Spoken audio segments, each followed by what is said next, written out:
Hi, everybody. We got a special guest today with us. He's in studio. It's a comedian running for president of the United States. He's hilarious. You might know him from his show Idiot Fest on Netflix. Idiot Test. Oh, I'm sorry. It's Idiot okay. Test. I already failed the Idiot Test. Yes, you did. Idiot Test on Netflix and the Game Show Network. He was a regular on Chelsea Lately, the Today Show, CNN. I know him from being hilarious in the comedy clubs. It's Ben Gleib. Hi, Ben. How are you? Good, buddy. How are you? Hey, I'm doing well. I think it's great a comedian's running for office. Thanks. And you're running for real for office. Yeah, man. We need to make sure we beat Trump, and I don't think any of the candidates running have the strongest chance to beat him. Most people privately say, if not publicly, that we don't think we're going to beat him with this current crop, and yet everybody still only wants to hear from that current crop. So it's a very strange cognitive dissonance. My theory is that he's not a politician. We all know that. He is the greatest heckler in political history, and the way you take down a heckler is with a comedian. So that is what I like that you say. Well, here, first of all, that's a kick-ass picture you have. Thank you very much. Nice. Take our democracy back with a period after each word. So Yes. He really Hitting it hard. Take our. I like to really hit it as though it's a full thought. Democracy back. That's right. I yell it sometimes. So now, just in case people aren't too familiar with you, you have a little part. You have your video out that tells people who you are, which is very well done. Thank you. It's about 4 or 5 minutes long, but I'll show them a little part. I like this little part. Here you go. You're probably thinking, why would the guy from Chelsea Lately, who hosts a game show about idiots and day drinks on the Today Show with Kathy Lee and Hoda, be a good leader for our nation? Let me tell you a little bit about my background. You may not know, I'm also an honors thesis graduate of one of the top universities in the country. One of the top universities in the country, and that university would be the University of San Diego? University of California, San Diego. Yes, Oh, indeed. there you go. Now, Yes. And so that's another example of what our campaign is trying to be, is a campaign for everybody. You know, there's like 4,000 or more universities in the country. UCSD is ranked often between like 30 and 15th. That's one of the top. Really? Oh, yeah. That's No one of the top. kidding. Yeah, and people say, some people criticize that line in this video and be like, oh, you're not an Ivy League. Yeah, that's the whole point. All we ever do is elect Ivy League people. That's a good point. The first 5 colleges can't be all that we value. We need people that reflect the populace. I went to a very, very good school, one of the top, but it doesn't have to be Harvard to be taken seriously. Yeah. Okay. Wow. That's And that's me speaking at graduation, so you know I know how to speak. Even though I had a severe speech problem, and that was pretty much the day it ended. Up until 22, I had a severe problem, and I was like, Really? is this speech going to go well? what and then it went okay. What was your speech problem you had? It was a stutter and a disfluency, where I couldn't even make sounds come out of my vocal cords, much of my upbringing. What? Yeah, you wouldn't believe it looking at me. And these so days. how do you overcome something like that? I went to speech therapists much of my life, and they would teach you these technical tricks, these breath techniques to open your vocal cords, and that never worked for me. It just made me sound weird and be like, hi, mom. It's just not good. Yeah. For me, I knew it was What did work? psychologically something was wrong, and I just was putting too much pressure on myself to speak. My perspective was off. I thought it was so important when you speak, and it matters so much what you say, and that people are judging you. And the opposite is true. People have very low expectations. They're barely listening. They're glad they're not the one speaking. If you're there, it's a service job when you speak. You're just there to communicate a message or an idea. It's not about you and how you look and how you sound. No one's expecting Martin Luther King Jr. up there. So it's a service profession. You're just a service role. You're just speaking to convey a message. It happens to be through a microphone. Who cares? And that relaxed me completely and changed the way I saw it. Really? Yeah. So if you get nervous, I still get nervous sometimes before I go on stage. You can tell. You're So I do. I do get.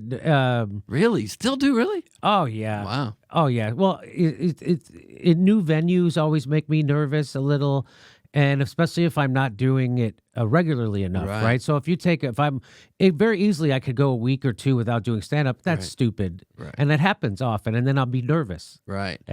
I'm out of practice. And I'm not that way at all anymore. Like I flipped it so much 180 that like I got to open for Chelsea Handler and Dane Cook in arenas. Right. And a random arena, there's 12,000 people surrounding me in the round. They hand me a mic. I'm announced. I go up there, and my heart rate didn't even raise a beat. Really? I don't care. I just talking to people. Well, just talking to people. I just talking. You can to tell people. I'm really mastered. I'm really mastered this. Communication, talking skill people. Yeah, I still get really scared. I can help you with this.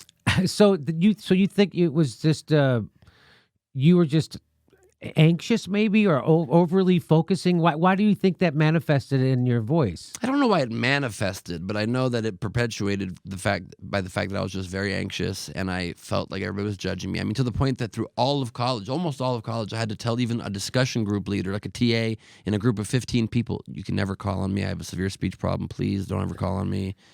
But now you speak professionally. That's kind of the irony there, right? Yes. And so it was just you had a realization one day that people don't care that much about you're not paying attention and all that just stuff? was put to the test over years. I realized there doesn't matter, and I realized, oh, you're on a camera, now you're on a camera. What changed? Nothing. Really? And it's just the experience. I certainly got better. Like I had throughout all of college a TV show for 4 years, and I would stutter on the air and hit blocks on the air, even all the way through my 4th annual live Gleib show, my senior year. Carmen Electra's my guest. 3,000 students in the crowd, and still throughout the tape, I'm pretty stammery, and my next guest is Carmen, and I'm touching my eye to clear blocks. And so why would you be attracted to public speaking if you have this handicap, right? I just always had things to say. I always saw the world comedically and saw through a lot of the artifices in this world, and I needed to share it. I was always good at making people laugh. Even through my speech problem, I was always voted class comedian, 6th, 7th, 8th grade, most likely to host a daily talk show in high school, even though I stammered my way through it. I had a radio show in high school that radio's perfect way to break in because I had friends come in and co-host with me, and I would hit a block. Nobody'd see my face freaking out, and they would just jump in and fill the gaps. And okay. I just kind of it worked its way out throughout the course of my life. Well, that's super interesting. You know, there's that guy, Drew Lynch. Yeah. Yeah. And he stutters for a living. Yeah, he does indeed. He's a very funny dude. Yeah. He did an episode of Idiot Fest, my game show.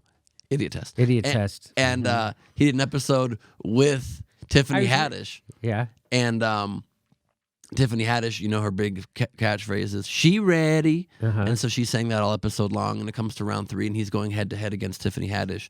And I go, "Drew, how you feeling?" And he goes, "He ready." It was a pretty great moment. That is pretty funny.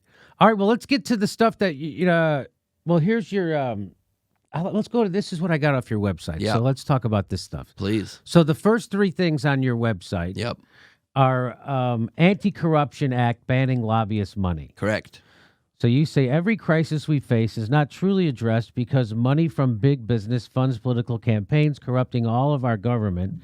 With one law, we will ban all lobbyist money from campaigns. Then our lawmakers will be free to finally work just for you.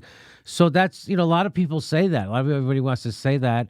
Bernie started by not taking corporate money. Do you take corporate money? I do not. You do not take corporate money. I do not take corporate money. Look at that. Okay, so that's a good start. Yes. Will you take corporate money if it's offered? No. Because I will. No, I won't.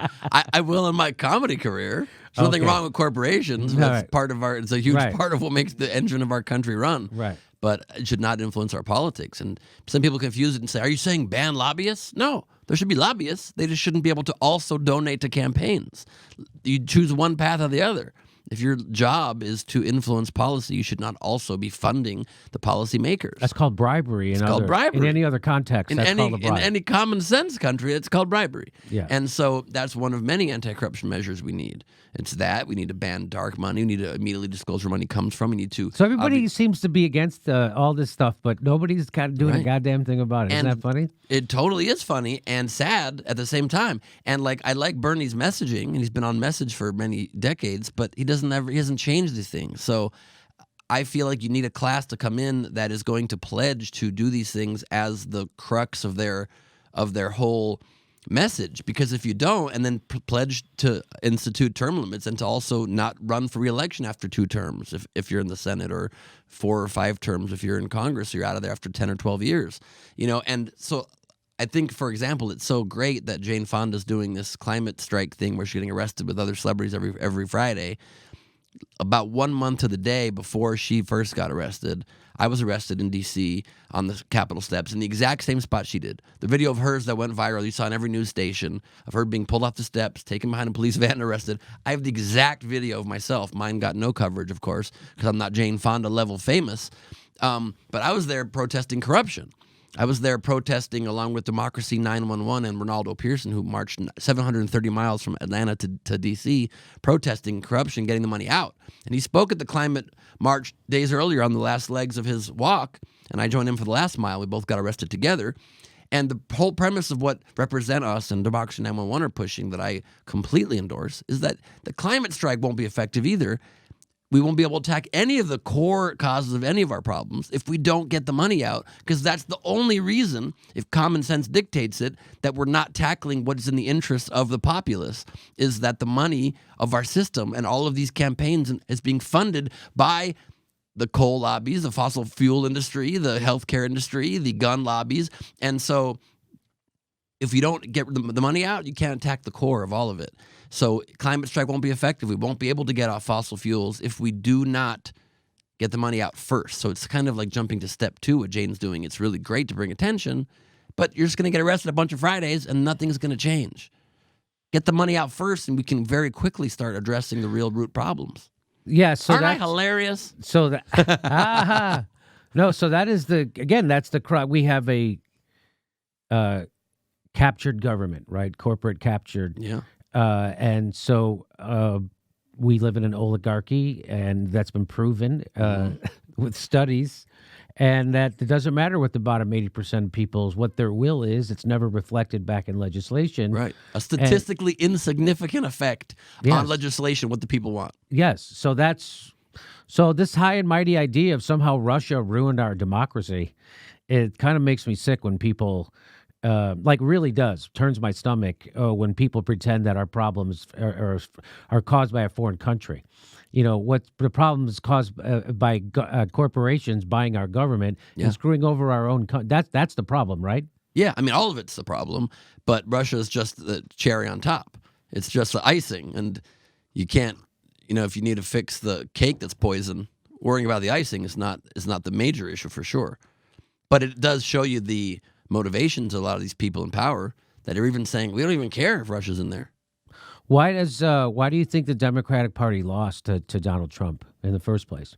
I just think they have never seen a candidate like him. I think no one really has. I think, well, certainly Hillary's also was a very flawed candidate and was the perfect foil to Trump in a bad way. She was the perfect antidote to all of his problems. He's accused, he has an Access Hollywood tape come out, and the next day he has a press conference right before the debate saying, okay, yeah, I said some bad things. Here are the people accusing her husband of rape.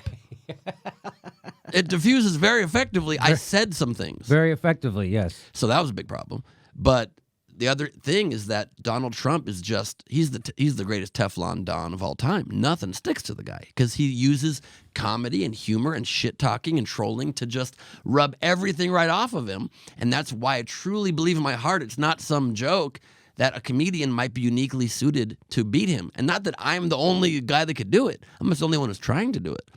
Jon Stewart's not running. Colbert's not running. If they were, I would drop out immediately and endorse them and help them in any way I can. But they're not. And I just fear that we're going to just stick with these career politicians, establishment people, or billionaires, the only ones given any respect by the media, by the mainstream media, by the big outlets. And we're going to lose again. And we're going to wake up and be like, what happened? There'll be a billion think pieces. Where did we go wrong? Well, I'm here sounding the alarm. There's other options, and nobody listens. It's bonkers. Best example, I'm in Iowa at the AFL-CIO convention. I got to speak at many events, but this one in particular, following every major candidate. I'm following on stage Beto and Warren and Sanders and Biden and everybody. Cory Booker, Pete Buttigieg. And I go on stage. I got one of the few standing ovations of the day, telling them that I am the only one who will fight for you because I am one of you. I'm just a working dude. Other than someone who actually works with their hands, a road-traveling comic, who works harder for our money? We're trying constantly to work hard for our paycheck. We shake everybody's hand. We sell our merch after the show, trying to make an extra few $100 in a weekend because we need it to pay our bills. That's real life. That's much more analogous to a real working person than any of these people have been removed from real life forever. And I'm the only union member in the race. I'm in SAG-AFTRA under AFL-CIO. I need the union protections that have been weakened in this country, just like you do. And they give me a standing O. 70 cameras in the back of the room from media across the country. 50 of them turned themselves off and packed up before I even began speaking. And the 20 that were left, not one ran a story. Des Moines Register put up the video of my speech, but the front page the next day, candidates tout ties to union. Elizabeth Warren says her great-grandpappy was in a union. And I wrote a letter to the editor of the Des Moines Register. I'm like, and they mentioned me in a little paragraph at the end. Also spoke was Joe Sestak, Beto O'Rourke, and Ben Gleib. And I'm like, you have a whole section that's saying about touting connections. I'm in the damn union. I'm speaking to the workers. I'm the only one that represents them directly, and you ignore it? Yep. The media is so tilted against outside voices. It is scary and sad and stupid, and it's been the bane of my existence for 6 months.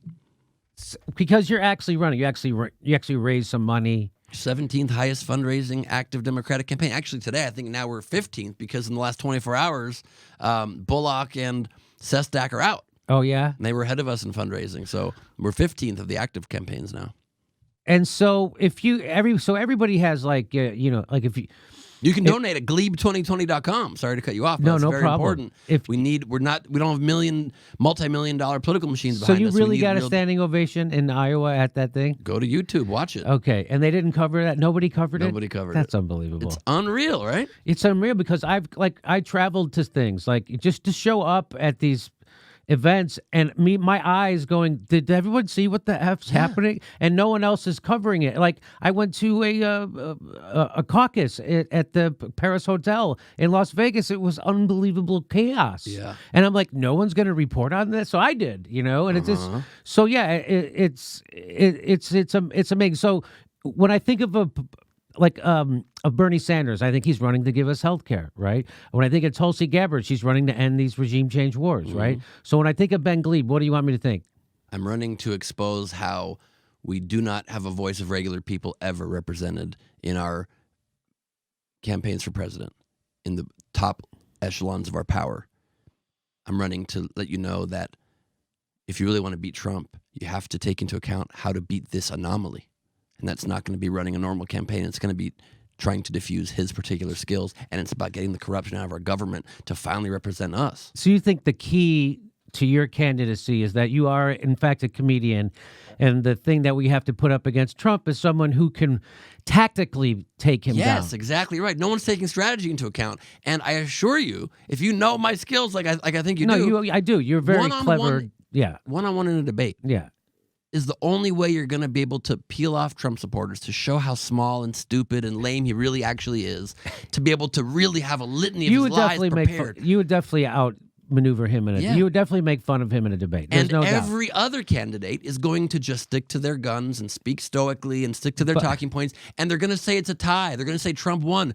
The only soundbite that comes out of it is not going to be Pete Buttigieg speaking eloquently about his plans. It's going to be Trump saying, "You are a tiny boy. You're a tiny young man. You're a tiny ugly boy." And they're going to be like, he calls him ugly boy, eviscerates Pete. The media only wants clickbait and gossip, and that's what I will give you, with a lot of policy knowledge behind it. So sorry for yelling. No, go right ahead. Thank you. Okay, fine. Take our democracy back. So I just think that if you had an issue to get people, you had to get the reason I think Hillary lost was you're right, she was a flawed candidate. That's why she lost, and that people voted for a black guy with a Muslim name in 2008, and he promised us hope and change. He gave us continuity. He made the banks bigger. He took us from 2 wars to 7. He let cops crack the heads of Wall Street protesters from coast to coast, didn't do a damn thing for the teachers in Wisconsin or the people in DAPL. That's why we have fracking pipes underneath this country, because he repealed the legislation. He opened the Arctic to drilling twice whenever Soil asked him. He would have been better off had we had a real Republican instead of a fake Republican in wolf in sheep's clothing like Barack Obama, because people could stand up against John McCain and Mitt Romney, but Barack Obama put the left to sleep. That's why when people are protesting Trump putting immigrants in cages, which is horrible, they were using pictures of when Barack Obama built those cages to put immigrants in cages. They had no idea that he was doing it. Oh, Trump is gassing immigrants at the border. Barack Obama gassed immigrants at the border. So that's why people voted for Donald Trump, because they were sick and tired of the. Barack Obama passed Obamacare, which had no impact on poor people's lives. When you have a $5,000, Hurt some of them. When you have a $5,000 deductible, you still can't go to the goddamn doctor. Yeah, well, I've met so many people on the campaign trail who've told me that they had to choose to pay the Obamacare penalty because they couldn't afford the premium. So the whole point of it was to punish those who didn't want any, and instead they were paying $3,000 a year to not have insurance, opting into that. And so that's not ideal. But there's also no doubt that what you're saying is that Trump tapped into that populist anger and the fact that people truly want the deep state removed. People do want the swamp drained, but Trump just lied that he would do that, pretended he was that guy, and people buy it because he's the closest to a plain-spoken, tell it like it is, shit talker is going to tear the system down. What you need is a real one of those. People, yeah, not a fraud one of those. You are correct. Then people thought that he wouldn't be bought because he was already a billionaire, which is ridiculous. And it's the weirdest thing in the world. People are in a place now where they don't even trust their own eyes. I know. There's a video, like you said, but there's even worse. There's this. I follow a lot of conservative and Trump supporting social media pages just to know what's going on. And there's one on Instagram I follow. They posted a video the other day of Trump. Oh my God, I can send you the video if you want to see it. Of Trump at one of at his hotel in D.C. A bunch of his workers there. Everybody's cheering for him, and he pulls out a wad of cash from his pocket. And the caption says, "Our generous president hands wad of cash to his own workers." And every comment is, "He's so generous. He's the man. Look at this. Hands wad of cash. I love him. I wish I could do that." And you look at the video, and he peels off the top one bill, puts the wad back in his pocket, hands the bill to one of the many workers there, and goes, like a hand motion, like, "Share it." The one bill. And they don't even see with their eyes, and they're like, "He's the greatest." Their own eyes somehow are snowflakes now. They're liberal leftist snowflakes. So would you categorize when you say we are going to lose to Trump again? I voted for Jill Stein, so we didn't lose to Trump. You know what I mean? It's like, well, you did too lose to Trump. If Jill Stein didn't beat Trump. No, you're correct. I don't know if you're aware of but that. if Hillary would have won, we would have lost also. So it was a lose-lose situation, and that was the problem, right? Nah, but I think it's a world of difference. I think Hillary is a very flawed person, and I think Hillary certainly is not as far left as our country needs to go, but she wouldn't have been taking us backwards so far. She wouldn't have been dissolving so much of just the norms that at least keep the peace to a degree. She wouldn't be making us undermine or question our belief in all of our intelligence agencies. None of them anymore are any veracity whatsoever. So and even worse. You think we should believe our intelligence agencies? I think we largely should. Why? Because what evidence do you have that we should believe our intelligence agencies? I think they might What have they gotten right? They might not always focus on the right things, but I think they generally aren't making things up. They generally are. They made up WMDs. Did they not make that up? Did we not go to Iraq over a complete lie? Yes, generally. I said but not. those same motherfuckers are now investigating Trump. Robert Mueller lied us into the Iraq war. But all I'm saying is when they say that Russia did infiltrate, I think they did do it. They're not making up the evidence generally. They did make that up. WMD, they did. They made up the Russia stuff too. Now I know you don't watch the show closely, but we've been on the forefront of debunking Russiagate here. That's what that's kind of our magic sauce. But even with all that, do you know but let me just ask you a question, Ben. Do you know any reporter or any journalist who won an award for their coverage of Russiagate? I know one. His name is Aaron Matei, who's a regular guest on the show. He won an award for his debunking of Russiagate. Nobody won an award for their coverage of Russiagate because it's a complete hoax. Made up by the intelligence community, an evidence-free hoax, because if it was true and they can't convict Trump and they're giving him $80 billion more a year to go drop bombs on people and he's working for Vladimir Putin, then everybody in Congress is a fucking traitor to our country. They're doing that because they know he's not doing that, and it's all a fucking hoax. Anyway, we'll get back to the... All right, maybe. I think that most of the people defending Trump are traitors. I really think that Trump has shown his disloyalty to our country over and over again. And I'm not disputing you that there are not nefarious forces that are not making it easy or that our people in Congress are not fighting to fix these things. Okay. But Donald Trump is making it okay to overtly just say, I'm with Russia, to overtly say, I'm with anybody who's against our own interests, who he just coddles up the dictators. But even beside that, I mean, I'm curious your thought. Do you agree with me that the biggest problem with Donald Trump is that he has just taken the concept of truth in our world and thrown it out the window? So now we don't even have a set of facts we can agree on. I was so upset when he invented lying in January of 2017. He didn't invent lying. I was so upset. But I was he like, made why? it okay to overtly say fake news on something that is a fact he just doesn't like about himself, and say lies outright and just call them facts and get millions to just regurgitate that they are facts. No, but You don't think he's made that worse? you have followed politics for a long time. You know he didn't invent that. You know that that's been going on since I can remember. He's the first one that has cracked through the media in a way where they don't know how to call him out effectively and say, you just straight up said a lie, and we can't convince people that it's not true. He's taken it to an unprovable level. I mean, this would make sense if Barack Obama prosecuted one of the people who crashed our economy. He should have done that. After Bill Clinton It's insane he didn't do deregulated that. Wall Street and set that up. Right, I After agree. Bill Clinton passed NAFTA, which took the legs off from underneath unions in this country. I agree. And then passed the crime bill, which exploded the prison population while his wife called black kids super predators. So Totally, I agree with all that. So this idea that somehow Trump's lying is worse than someone else's lying, I'm going to have to push back on that. I don't think that it's worse as far as They're effects. all liars. Yes, no doubt they're all liars. No doubt. Okay. But Trump just makes it on the face. So in that way, maybe you're going to say Trump's more honest about his lies. I don't know. I think that all of those things are horrible policies that have done great damage. I think that Trump, on top of horrible policies, also just puts us in a world where we can't even go back and say this bill that Trump passed was good or bad because we don't even know what the facts are.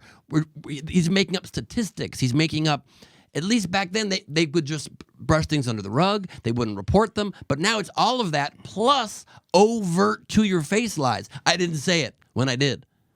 It's taking a reality and ruining it. So Chris and crumbling Hedges it. calls that the big lie, or the permanent lie, right? Right. So, like George Bush lied about WMDs, but he doesn't continue to lie about them.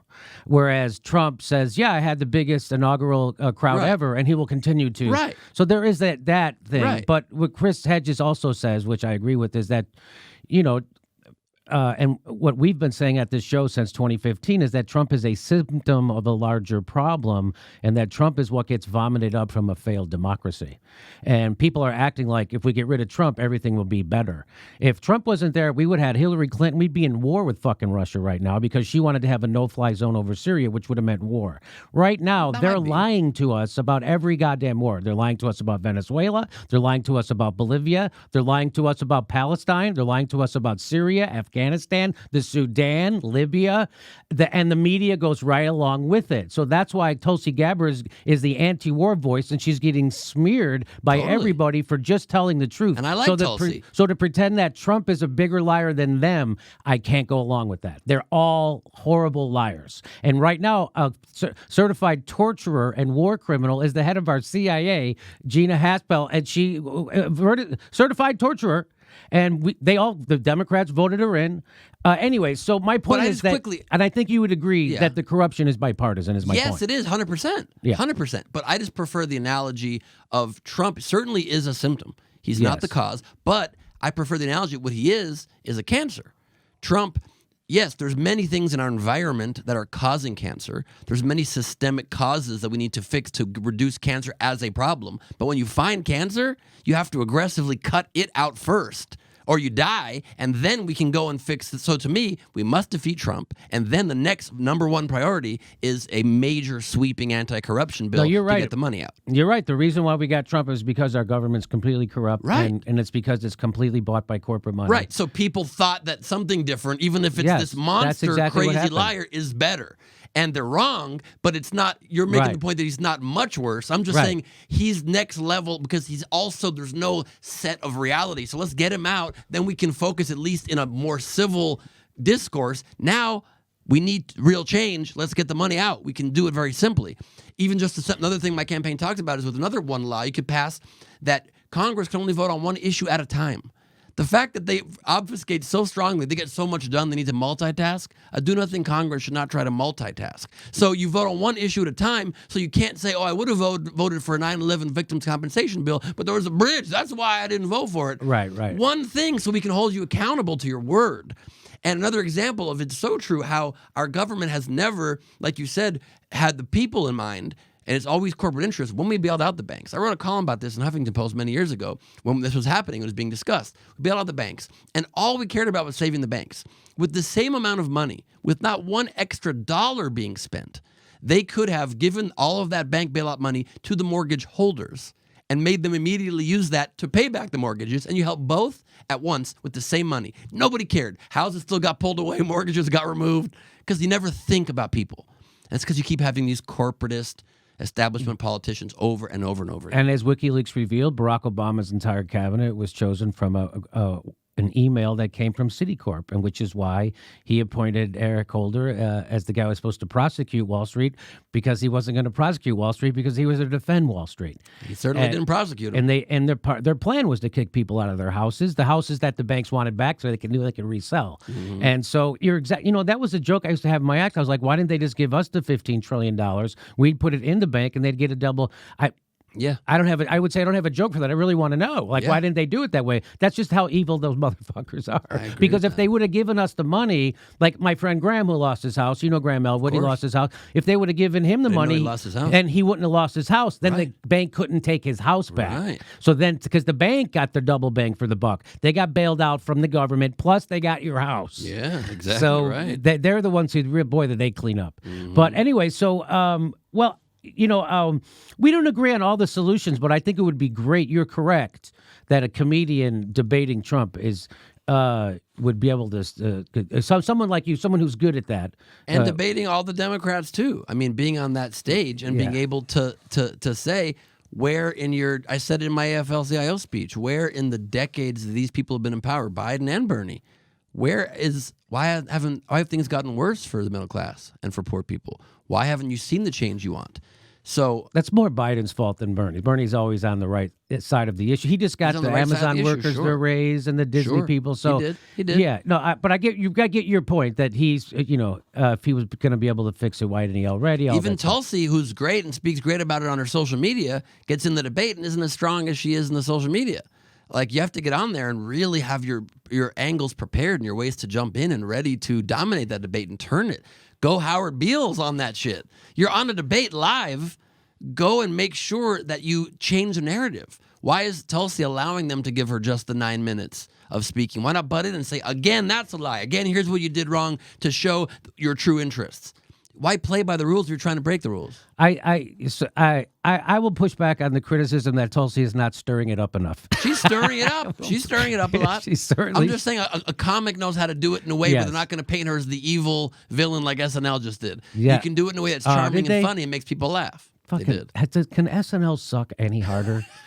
They're the ones who had Trump on before the election. You remember that? Yeah, unironically, and they had him on to prop him up. Hey, fuck. Just like Les Moonves, who they caught on secret audio. Saying he's the best thing possible. We're horrible for the country, but he's good for CBS, so go, Donnie, go. Well, that's the thing we're considering doing now, because when Trump hosted SNL, some of his Republican challengers called the equal time law. And Lindsey Graham and some of them they negotiated for some time, at least in like prime time in the early states. And my campaign's considering making an equal time request of all the late night shows, because they've all had the other candidates on, yet they will not have me on. But we fear that they're going to just stonewall us. We don't have the money to fight them, and they're going to ignore us until we run out of money. So maybe you need to get a big, because a lot of people will say we want to get the money out of politics, and it is the biggest problem, but. So that's why it's hard for you to stand out on that issue. So maybe if you were like, but none of them are saying get all of it out. I'm a union guy for unions, right? That could be like you are a union guy, and that could be your hook. Tim Ryan tried to pretend he was for union people. Tim Ryan's emails, that was another great example. I'm on all these guys' emails because I wanted to see how they were doing their campaign, and Tim Ryan would say, you take my line basically and go, I'm the only working man in this race. I look it up. He's been in Congress since 2003. When was the last time you had a job? When you straight out of college? You had an ice cream shop scooping thing for a minute?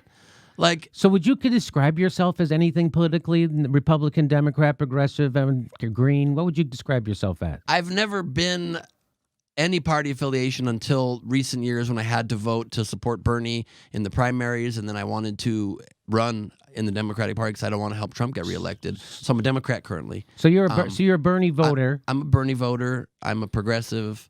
I am. But you're not for Medicare for all. I am not, only because I just don't think government's going to be able to pull it off effectively. And I think we need first to cover the millions who do not have coverage. And if a government is incapable of even launching a healthcare website, well, I don't think they're going to be able to take 300 million people in any sort of fast fashion and cover us. And I think there will be big lines. I think there will be rationing of care. And I think that will be a problem. I think that's the great goal to get to. But I think we first need to cover the millions who are dying because they don't have coverage and are going bankrupt for coverage. Let's first do that. And then let's figure it out. It also is an issue that is just going to perhaps lose the election again. Even Elizabeth Warren's already backing off of it and saying we're going to vote on it after 2 years because it's smart politically. You have to be strategic, especially in this election. We have to win.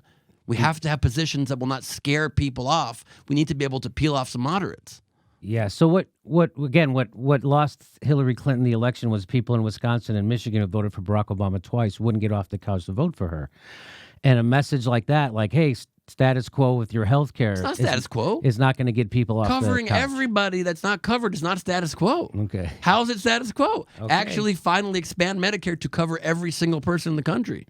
Well, the problem is when you get sick, you go bankrupt anyway, right? Even if you have health insurance. I don't know if you've been seriously sick, but I had whenever a big health scare two and a half years Scare? ago.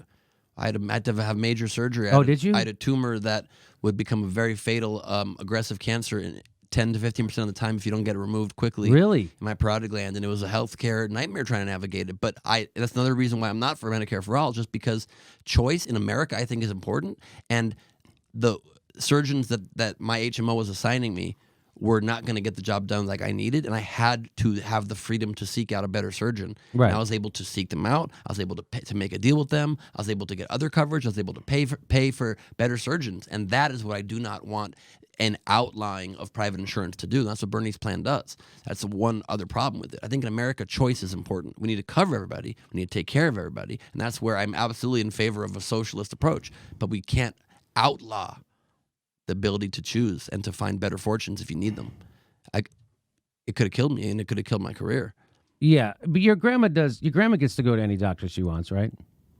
Yeah, Is she still not alive? really. No, she's not alive, but then so she definitely can't. She definitely can't. She definitely can't. All right, but listen. but she can't go to any doctor she wants because you can't go to private Beverly Hills surgeons that have the new cutting edge techniques that are not covered and do not accept Medicare. So you can't go to those. Okay. That's who I ended up having to go to. I got you.